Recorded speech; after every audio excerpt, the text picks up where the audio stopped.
Hello everyone, this is Ankush Singh and welcome back to the channel.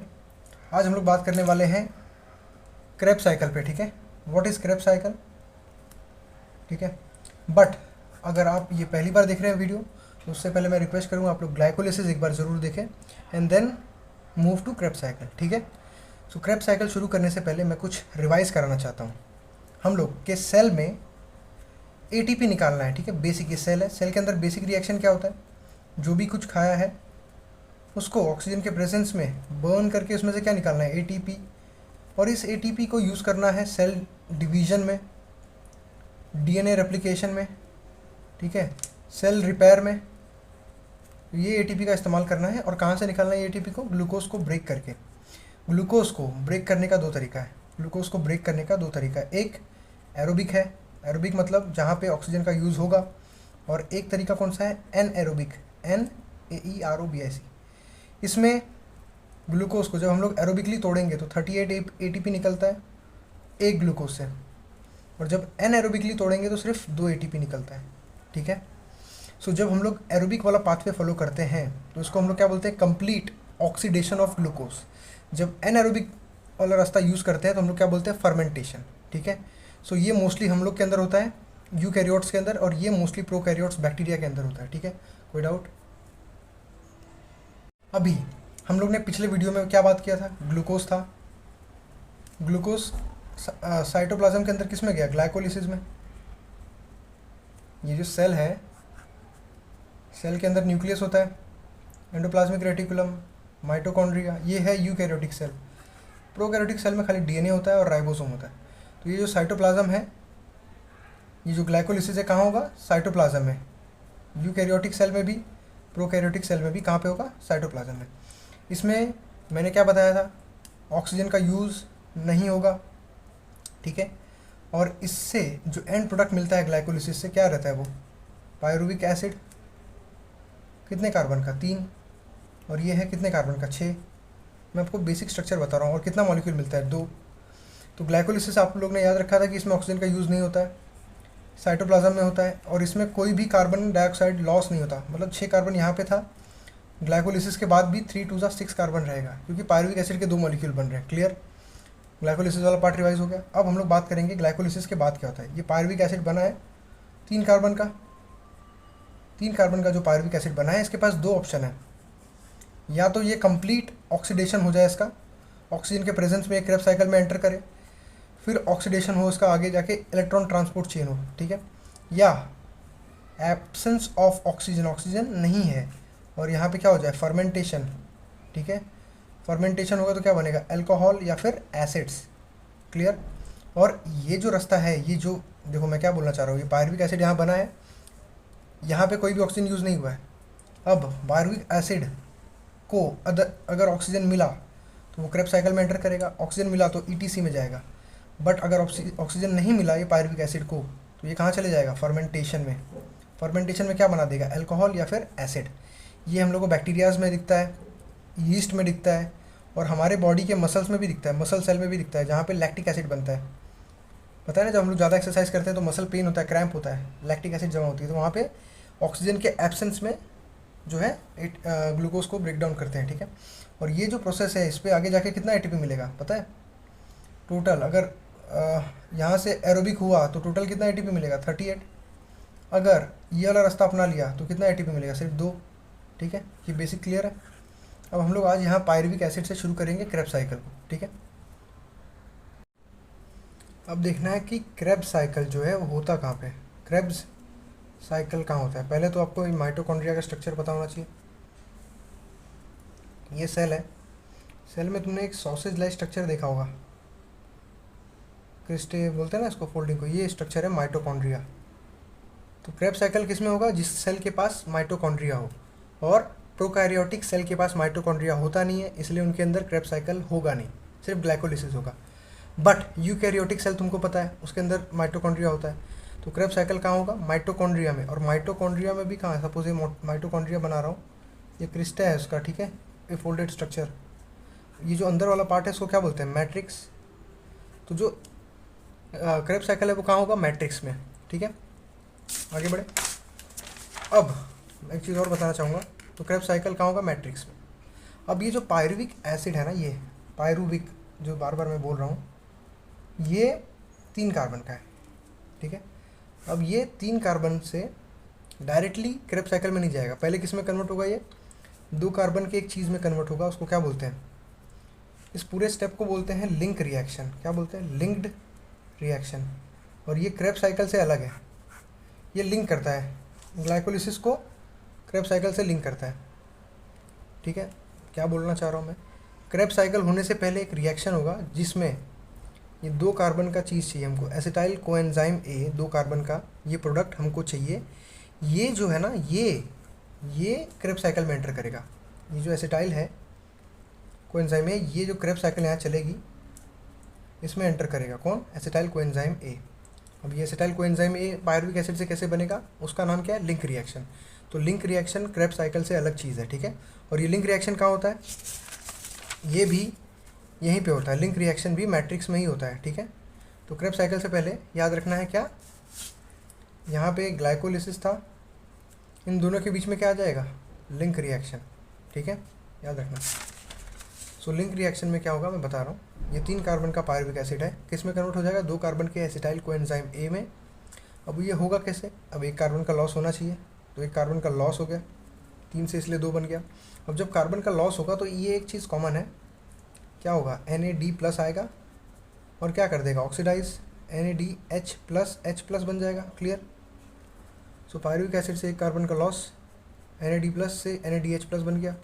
और साथ में यहाँ पे कोएंजाइम ए है ना, तो कोएंजाइम ए इसके अंदर डालेंगे हम लोग। और यहाँ पे जो एंजाइम यूज़ होगा वो होगा डिहाइड्रोजिनेस। डिहाइड्रोजिनेस का मतलब क्या है, हाइड्रोजन का लॉस। सो NAD आया और हाइड्रोजन लेके चले गया, क्लियर। सो ये लिंक रिएक्शन है, pyruvic acid is converted into acetyl coenzyme A, जिसमें कि एक कार्बन डाइऑक्साइड का लॉस हुआ और NADH+ बन गया ये, क्लियर। और एक कोएंजाइम ए ऐड हुआ और एंजाइम का नाम है डिहाइड्रोजिनेस। और ये कहाँ पे होता है, मैट्रिक्स में होता है। कहाँ पे, माइटोकॉन्ड्रिया के ये जो अंदर वाला पार्ट है ना, डार्क वाला, इसमें होता है, मैट्रिक्स में। ये एक अच्छा डायग्राम रहेगा समझने के लिए लिंक रिएक्शन क्या होता है। ग्लाइकोलिसिस और क्रेब्स साइकिल को जो लिंक करता है उसका नाम क्या है, लिंक रिएक्शन, ठीक है। ये जो मैंने बताया वही है, पायरुवेट था, NAD+ आया, NADH+ H+ बाहर गया, CO2 का लॉस हुआ और कोएंजाइम ए इसमें ऐड हुआ और क्या बन गया, एसिटाइल कोएंजाइम ए। और जो एंजाइम यूज़ हुआ है वो क्या है, पायरुवेट डिहाइड्रोजिनेस, क्योंकि हाइड्रोजन का लॉस हुआ है, क्लियर। ये कुछ बेसिक है। क्रेब्स साइकिल को सिट्रिक एसिड साइकिल भी बोलते हैं, क्यों, क्योंकि जो क्रेब्स साइकिल में फर्स्ट प्रोडक्ट बनता है वो सिट्रिक एसिड बनता है। और ये साइंटिस्ट के नाम पे बेस्ड है, हैंस एडोल्फ क्रेब्स, ठीक है। कोई बात है इसमें, कोई डाउट है, नहीं ना, ठीक है। और ये मैंने एक डायग्राम बनाया हुआ है, तो देख सकते हैं, ये जो अंदर ब्लू वाला पार्ट दिख रहा है इसको मैट्रिक्स बोलते हैं। तो लिंक रिएक्शन और क्रेब्स साइकिल दोनों यहीं पे होता है। और बाहर वाले को आउटर मेम्ब्रेन और इनर मेम्ब्रेन से शो किया हुआ है, और फोल्डिंग को क्रिस्टे बोलते हैं, ठीक है। क्रेब्स साइकिल देखो आपके सामने रखा है मैंने, अब इसको मैं एक एक स्टेप को एक्सप्लेन करूँगा। ये जो एसिटाइल कोएंजाइम है, ये देखो इस साइकिल में एंटर कर रहा है, ये है क्रेब्स साइकिल, एसिटाइल कोएंजाइम में एंटर कर रहा है, जो लिंक रिएक्शन से बना है। अब देखो फर्स्ट स्टेप क्या है, ये जो एसिटाइल कोएंजाइम ए 2 कार्बन का है, ये कंबाइन हो रहा है 4th कार्बन के ऑक्जेलो एसिटिक एसिड से। देखो ये कुछ ऐसा है कि तुम्हें 6 कार्ब कुछ बिजनेस शुरू करना है, तुम्हारे पास पैसा कम है, तुम क्या करोगे, अपने दोस्त से बोरो करोगे। तो ये जो 2 कार्बन का है, ये अपने एक दोस्त से 4 कार्बन से कंबाइन होगा, कंबाइन होकर जो बनाएगा पहला प्रोडक्ट, फर्स्ट स्टेबल प्रोडक्ट, उसका नाम क्या है, सिट्रिक एसिड। और ये कैसा है, 6 कार्बन का। तो ऑक्जेलो एसिटिक एसिड के साथ ये कंबाइन होगा और बना देगा सिट्रिक एसिड। और जो एंजाइम यूज़ होगा उसका नाम क्या है, सिट्रेट सिंथेज। सिट्रेट क्यों, सिट्रेट यहाँ पे इन्वॉल्व है, सिंथेज मतलब बन रहा है, ठीक है। और हम लोग क्रेब्स साइकिल को सिट्रिक एसिड साइकिल क्यों बोलते हैं, क्योंकि इसका फर्स्ट स्टेबल प्रोडक्ट क्या है, सिट्रिक एसिड। और क्रेब्स साइकिल का एक और नाम है जिसको बोलते हैं TCA, that is try carboxylic acid. अब इसका मतलब क्या है, ध्यान से समझा रहा हूँ। क्रेब्स साइकिल को सिट्रिक एसिड साइकिल भी बोलते हैं क्योंकि फर्स्ट प्रोडक्ट जो बन रहा है क्रेब्स साइकिल में वो ये है, इसलिए क्रेब्स साइकिल को सिट्रिक एसिड साइकिल भी बोलते हैं। अब क्रेब्स साइकिल को एक ये नाम से बुलाते हैं और क्रेब्स साइकिल को दूसरे नाम से ही बुलाते हैं, that is try carboxylic acid cycle. क्यों, अब ये जो सिट्रिक एसिड है इसका स्ट्रक्चर कुछ ऐसा है, ये 6 कार्बन का तुम्हारा सिट्रिक एसिड बन गया। अब इस सिट्रिक एसिड में ये ग्रुप को क्या बोलते हैं, कार्बोक्सिलिक ग्रुप। तो सिट्रिक एसिड में कितने कार्बोक्सिलिक हुए, 3, इसलिए ट्राई कार्बोक्सिलिक एसिड साइकिल बोलते हैं, ठीक है। सिट्रिक एसिड साइकिल भी बोलते हैं और ट्राई कार्बोक्सिलिक एसिड भी बोलते हैं। क्लियर, कोई डाउट? क्योंकि सिट्रिक एसिड में 3 कार्बोक्सिलिक एसिड है, ठीक है। अब सेकंड स्टेप, फर्स्ट स्टेप मैंने यहाँ पे एक्सप्लेन किया हुआ है। एसिटाइल कोएंजाइम में कंबाइन होगा इसके साथ और बना देगा क्या, सिट्रेट सिंथेस एंजाइम की मदद से क्या बना देगा, सिट्रिक एसिड, जिसमें 3 कार्बोक्सिलिक ग्रुप है, ठीक है। और ये फर्स्ट स्टेबल प्रोडक्ट है, ठीक है, कोई डाउट? और इस स्टेप में ये जो कोएंजाइम है इसका लॉस होगा। इस स्टेप में एक वाटर ऐड हो जाएगा, बस इतना सा लिखना है। क्लियर? मैंने बताया यहाँ पे, फिर से एक बार देख सकते हैं। अब सेकंड स्टेप, ये जो सिट्रिक एसिड है ये किस में कन्वर्ट हो रहा है, Fe2+ एकोनाइटिस एंजाइम है, इसके प्रेजेंस में किस में कन्वर्ट हो रहा है, 6 कार्बन के कंपाउंड में जिसका नाम है आइसोसिट्रिक एसिड। कोई डाउट? यहाँ बात करेंगे अभी थर्ड स्टेप की। तो ये फर्स्ट स्टेप यहाँ पे हो गया, सेकंड स्टेप यहाँ पे हो गया, आइसोसिट्रिक एसिड बन गया। अब ये जो 6 कार्बन का कंपाउंड है इसमें से 1 कार्बन का लॉस होगा, ठीक है। यहाँ पे एंजाइम का नाम आपको पता चल गया, यहाँ पे एंजाइम का नाम पता चल गया। अब सेकंड जो थर्ड स्टेप है उसमें क्या होगा, 1 कार्बन का लॉस होगा। और मैंने क्या बोला था, जब भी कार्बन का लॉस हो रहा है वहाँ पे एक NAD+ लगा के NADH+H+ बना दो, ठीक है। तो यहाँ पे क्या हो रहा है, हाइड्रोजन का लॉस हो रहा है, तो यहाँ पे डिहाइड्रोजिनेस एंजाइम यूज़ होगा। कौन सा एंजाइम होगा, डिहाइड्रोजिनेस। और ये जो प्रोडक्ट है वही उसका नाम यहाँ पे लिख दो, आइसोसिट्रेट डिहाइड्रोजिनेस। क्यों? क्योंकि हाइड्रोजन का लॉस हो रहा है। क्लियर? अब ये 6 कार्बन से कितने में कन्वर्ट हो गया, 5 कार्बन में, अल्फा कीटोग्लूटारिक एसिड, ठीक है। अब इसमें से भी 1 कार्बन का लॉस होगा, फिर से डिहाइड्रोजिनेस आएगा। मैंने क्या बोला था, कार्बन डाइऑक्साइड का लॉस होगा तो साथ में क्या बना हुआ है, NAD+ लगाओ और H+H+ बना दो, तो डिहाइड्रोजिनेस, और उसके आगे लगा दो अल्फा कीटो ग्लूटारेट डिहाइड्रोजिनेस। क्या लिखोगे, अल्फा कीटो ग्लूटारेट डिहाइड्रोजिनेस, क्योंकि हाइड्रोजन का लॉस हो रहा है। So second step, third step में कार्बन का लॉस हुआ, फोर्थ स्टेप में भी कार्बन का लॉस हुआ। कार्बन के लॉस होने के साथ साथ हाइड्रोजन का भी लॉस हुआ, हाइड्रोजन का भी लॉस हुआ, डिहाइड्रोजिनेस एंजाइम। कोई डाउट? अब फिफ्थ कार्बन से क्या बन गया, सक्सिनाइल कोएंजाइम A। यहाँ पे तुम्हारा आधा रिएक्शन खत्म हो गया। तुमने 2 कार्बन से शुरू किया था, 4 कार्बन का लोन लिया था, फिर 6 कार्बन का प्रोडक्ट बना दिया था, ठीक है। अब तुम्हारे 2 कार्बन लॉस हो चुके हैं, अब बचा 4 कार्बन। अब जो तुमने उधार लिया था ये 4 कार्बन को उसको वापस लौटाना है, ठीक है, कोई डाउट? तो इसके आगे एक भी कार्बन का लॉस होगा क्या, नहीं होगा, ठीक है। जो भी कार्बन का लॉस कराना था, जो भी कार्बन का ब्रेक करना था हम लोगों ने कर लिया, ठीक है। अब यहाँ पे सक्सिनाइल कोएंजाइम A से एक GTP लिखा हुआ है, आप ATP लिख लेना। यहाँ पे एक ATP मॉलिक्यूल का फॉर्मेशन होता है और इसको क्या बोलते हैं, substrate level phosphorylation, substrate level phosphorylation, ठीक है। यहाँ पे सक्सिनेट एंजाइम का नाम है सक्सिनेट थायोकाइनेज यूज़ होगा, थायोकाइनेज। अब मैंने काइनेज बताया था क्यों यूज़ करते हैं, जब भी ATP का इन्वॉल्वमेंट आता है तो काइनेज वर्ड यूज़ करते हैं, और ये सक्सिनाइल है इसलिए सक्सिनेट और थायोकाइनेज। सक्सिनेट थायोकाइनेज यहाँ पे एंजाइम यूज़ होगा, एक ATP मॉलिक्यूल यहाँ पे फॉर्म होगा। कोई डाउट? अब सक्सिनाइल कोएंजाइम A से हमको क्या मिलेगा, सक्सिनिक एसिड। सक्सिनिक एसिड में से एक FAD+ आएगा, एक हाइड्रोजन चुरा के लेके जाएगा, फिर से डिहाइड्रोजिनेस वर्ड यहाँ पे यूज़ करेंगे हम लोग। बट यहाँ पे कोई भी कार्बन का लॉस नहीं होगा क्योंकि हमको ये 4 कार्बन रिटर्न करना है, ठीक है। यहाँ पे कोई भी कार्बन का लॉस नहीं होगा। तो सक्सिनिक एसिड से डिहाइड्रोजिनेस एंजाइम आया, कौन सा डिहाइड्रोजिनेस, सक्सिनेट डिहाइड्रोजिनेस। अब तो तुम लोग एक्सपर्ट हो गए हो, जिस चीज़ का जिसमें से हाइड्रोजन लॉस हो रहा है उसका नाम लिखने का, और हाइड्रोजन का लॉस हो रहा है इसलिए डिहाइड्रोजिनेस। सक्सिनिक एसिड से बनेगा फ्यूमेरिक एसिड, फ्यूमेरिक एसिड में फ्यूमेरेज आएगा एंजाइम, ठीक है। यहाँ पे शायद वाटर मॉलिक्यूल का लॉस होगा, नहीं, या फिर वाटर एंटर करता है, ये एक बार चेक कर लेना, ठीक है। यहाँ पे वाटर एंटर करेगा और इससे क्या बन जाएगा, मैलिक एसिड। क्या बन जाएगा, मैलिक एसिड, 4 कार्बन का, ठीक है। अब मैलिक एसिड में से फिर से हाइड्रोजन का लॉस होगा इसलिए डिहाइड्रोजिनेस, एक्सपर्ट बन गए हो। और आगे क्या लिखोगे, मैलेट डिहाइड्रोजिनेस, ठीक है। बट एक भी कार्बन का लॉस नहीं होगा क्योंकि मैंने बोला है 4 कार्बन वापस लौटाना है। तो मैलिक एसिड से किस में कन्वर्ट हो जाएगा, ऑक्जेलो एसिटिक एसिड। तो साइकिल का मतलब क्या है, जहाँ से शुरू किया वहाँ पे ख़त्म किया। एसिटाइल कोएंजाइम A आया, इसके साथ कंबाइन हुआ, ये सारे प्रोडक्ट मिलते गए और लास्ट में क्या बन गया, वापस ये मिल गया। कोई डाउट? तो ये जो 2 कार्बन एंटर किया था उसको हम लोग ने बाहर निकाला और उससे हम लोग ने क्या बना लिया, ये क्या है, ये इलेक्ट्रॉन ट्रांसपोर्ट चेन में जाके एक NADH से हम लोग कितना ATP निकालेंगे, 3 ATP, ठीक है।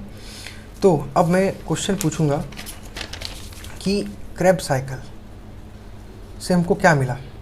हमको 3 NADH प्लस मिला, एक FADH प्लस मिला, ठीक है, और एक ATP मिला।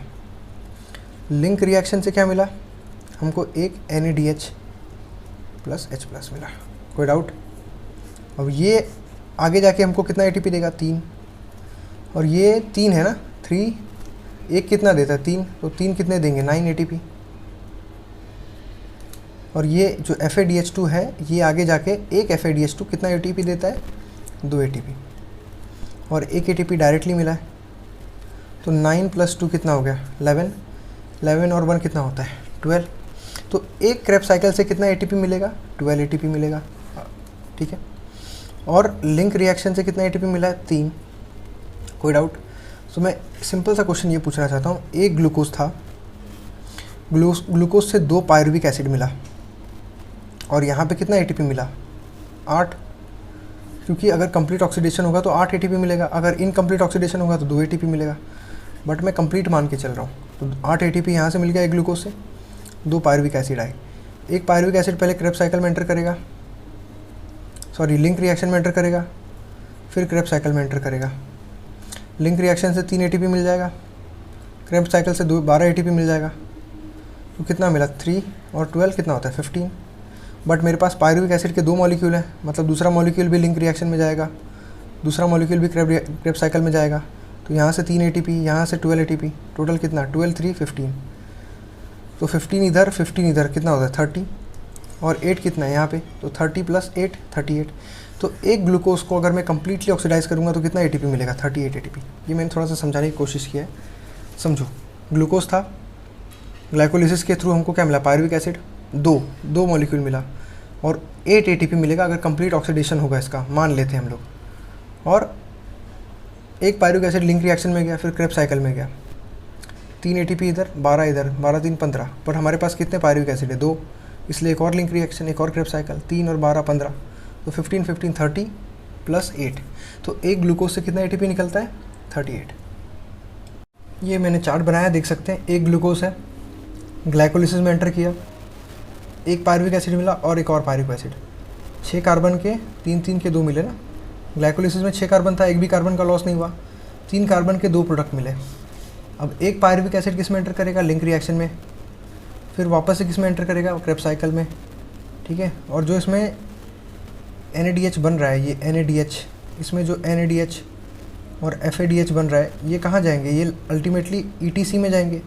और एक NADH से हमको 3 ATP मिलता है, मैंने बताया था ना, ये हम लोग बाद में देखेंगे। सो लिंक रिएक्शन में एक NADH बना था, मतलब 3 ATP मिलेगा। यहाँ पे टोटल हम लोग ने देख चुके हैं, 12 ATP मिलेगा, 12, 3, 15, 12 यहाँ पे, 3 यहाँ पे, 12 यहाँ पे, 12, 3, 15, 15, और यहाँ पे 8, ठीक है। अब ये मैं आगे समझाऊंगा आपको, बेसिकली मेरे पास एक और है समझाने के लिए। ये ग्लाइकोलिसिस से 2 ATP मिलता है और 2 NADH मिलता है। सो 2, 3 = 6, 8 ATP, ठीक है। ये अभी नहीं समझना, ये बाद में देखना है। तो क्रेब्स साइकिल इतना ही था, मैं आपको ETC आगे बताऊंगा, ठीक है।